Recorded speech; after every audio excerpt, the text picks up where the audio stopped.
Friends, आज हम लोग देखते हैं यहाँ पर प्रतियोगी परीक्षा के लिए उपयोगी प्रश्न।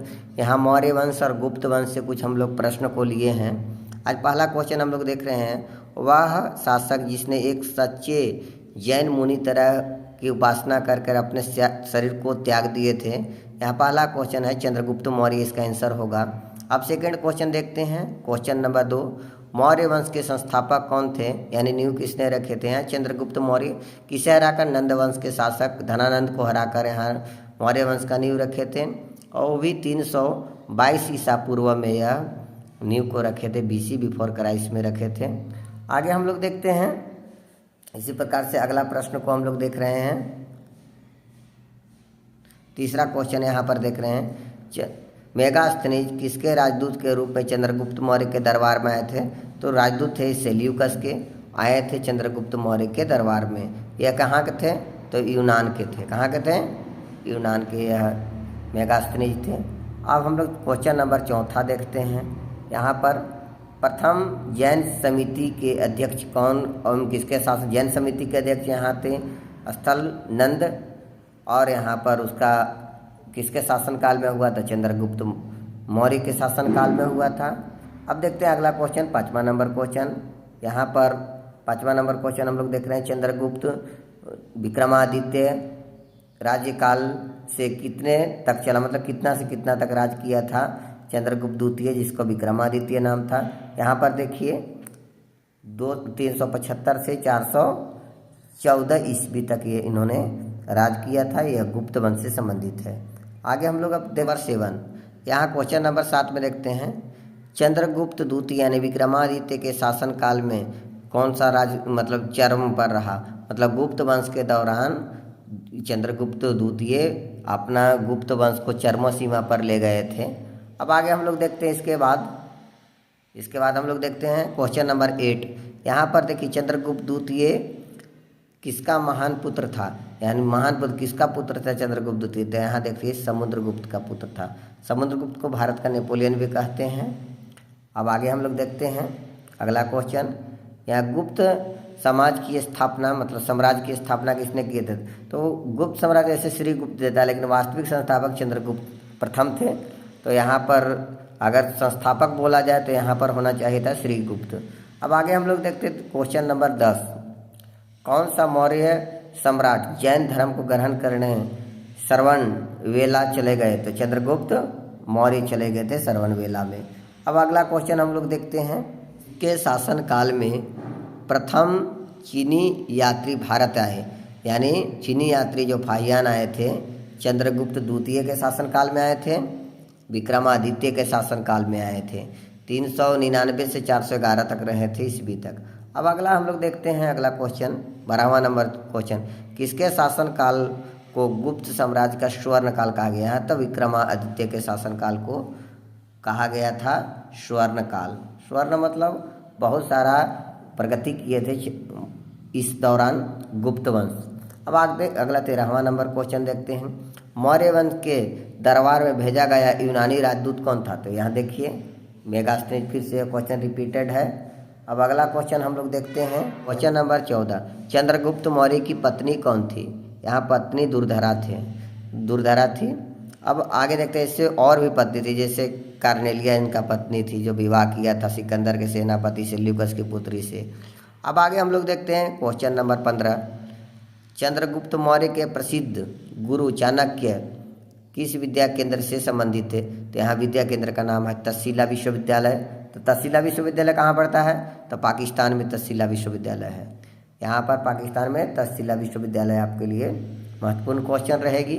आगे हम लोग देखते हैं यहाँ पर क्वेश्चन नंबर 16, मौर्य के शासनकाल में पुलिस, चंद्रगुप्त मौर्य के शासनकाल में पुलिस को क्या कहते थे। तो इसमें रक्षक कहा जाता था। देखिए यहाँ पर चंद्रगुप्त मौर्य के शासनकाल में पुलिस को क्या कहते थे, रक्षक कहते थे। अब आगे हम लोग देखते हैं क्वेश्चन नंबर 17, प्राचीन भारत के प्रसिद्ध शासक कौन थे जिसने अपने अंतिम दिनों के जीवन में जैन धर्म को अपनाए थे। यहाँ पर देखिए तो चंद्रगुप्त होगा, मौर्य नहीं है, चंद्रगुप्त है जो गुप्त वंश से संबंधित है। आगे हम लोग देखते हैं क्वेश्चन नंबर 18, मूरा कौन थी पौराणिक कथा के अनुसार मौर्य जो थे तो ये चंद्रगुप्त की माता थी। मौर्य कौन थी? मूरा जो थी चंद्रगुप्त मौर्य के माता था, पौराणिक कथा। लेकिन ऐसा इसका उल्लेख नहीं मिलता है कहीं पर भी। यहाँ पर क्वेश्चन नंबर 21 में यहाँ पर देखा जाए परम भागवत उपाधि किसने धारण करने किए थे, तो यहाँ पर है चंद्रगुप्त द्वितीय यानी विक्रमादित्य ने इस उपाधि को धारण किए थे। क्वेश्चन नंबर 22 यहाँ पर अर्थशास्त्र नामक पुस्तक के लेखक कौन थे, तो यहाँ पर कौटिल्य थे, जिसका नाम पूरा नाम चाणक्य कौटिल्य है। अगला क्वेश्चन नंबर 23 इंडिका पुस्तक के लेखक कौन थे, तो मेगास्थनीज थे। अब आगे हम लोग देखते हैं क्वेश्चन नंबर 24 किस गुप्त शासक ने सिक्के जारी किए थे, चंद्रगुप्त प्रथम। चंद्रगुप्त प्रथम ही गुप्त वंश के वास्तविक संस्थापक थे। अगला क्वेश्चन नंबर 25 चाणक्य कौटिल्य कहाँ के प्रधानमंत्री, मतलब किसके प्रधानमंत्री थे, तो यहाँ पर चंद्रगुप्त मौर्य के प्रधानमंत्री थे। आगे देखते हैं क्वेश्चन नंबर 26 गुप्त वंश के सबसे महान शासक कौन थे, तो चंद्रगुप्त प्रथम यहाँ गुप्त वंश के एक महान शासकों में से एक थे। में आने वाले प्रसिद्ध यूनानी कौन थे, तो देखिए यहाँ पर मेगास्थनीज थे।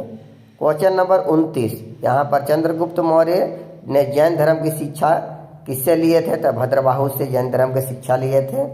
अब क्वेश्चन नंबर 30 चंद्रगुप्त मौर्य ने मौर्य वंश का नींव किसे पराजित करके रखे थे, तो यहाँ पर धनानंद को पराजित किए थे, जो नंद वंश के अंतिम शासक थे, उसे पराजित करके मौर्य वंश का नींव रखे थे।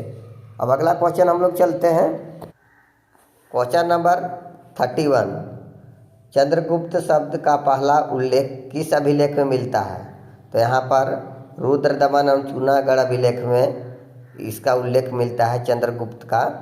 अगला क्वेश्चन नंबर यहाँ पर 32 है चाणक्य अपने बचपन का नाम चाणक्य का बचपन का नाम देखिए विष्णुगुप्त था। अगला क्वेश्चन नंबर 33 चाणक्य किसके दरबार में मंत्री थे, तो चंद्रगुप्त के दरबार में चाणक्य मंत्री रहे। अगला क्वेश्चन नंबर 34 पतंजलि के महाभाष्य में किसकी जानकारी मिलती है, मौर्य की जानकारी मिलती है, मौर्यकालीन इतिहास की। अगला क्वेश्चन नंबर 35 फाहियान किसके शासनकाल में भारत आए थे, तो चंद्रगुप्त द्वितीय यानी विक्रमादित्य के शासनकाल में भारत आए थे। अगला ने किसके राजदूत के रूप में चंद्रगुप्त मौर्य में आए, तो राजदूत किसके थे, ये सेल्यूकस निकेटर के राजदूत थे और इनके आए थे चंद्रगुप्त मौर्य के दरबार में। अगला हम लोग क्वेश्चन नंबर 39 मौर्य वंश के अंतिम शासक, तो अंतिम शासक बृहदर्थ थे, तो जिसे पुष्यमित्र शुंग ने हराकर 187 ईसा पूर्व में शुंग वंश की स्थापना किए थे। अगला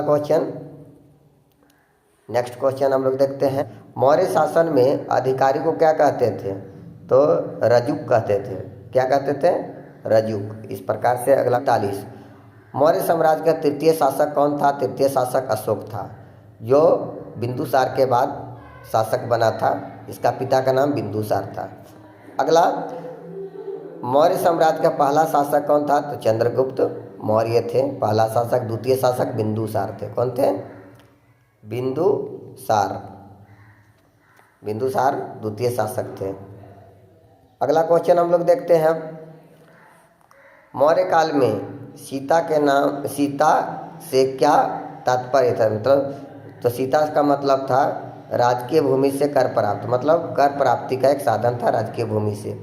अगला क्वेश्चन चलते हैं हम लोग क्वेश्चन नंबर 44 यहाँ पर मौर्य के बाद दक्षिण भारत में सबसे प्रभावशाली राज्य कौन था, तो सातवाहन था। सातवाहन वंश के संस्थापक सिमुक थे। अगला क्वेश्चन हम लोग देखते हैं समुद्रगुप्त के उत्तराधिकारी कौन थे, तो उत्तराधिकारी विक्रमादित्य चंद्रगुप्त द्वितीय थे। यहाँ पर आज का महत्वपूर्ण प्रश्न इसी प्रकार से इतना ही है। नेक्स्ट वीडियो में इसी प्रकार से मनोरंजक प्रश्न को लेकर आएंगे। लाइक करिए, सब्सक्राइब करें। जय हिंद, जय भारत।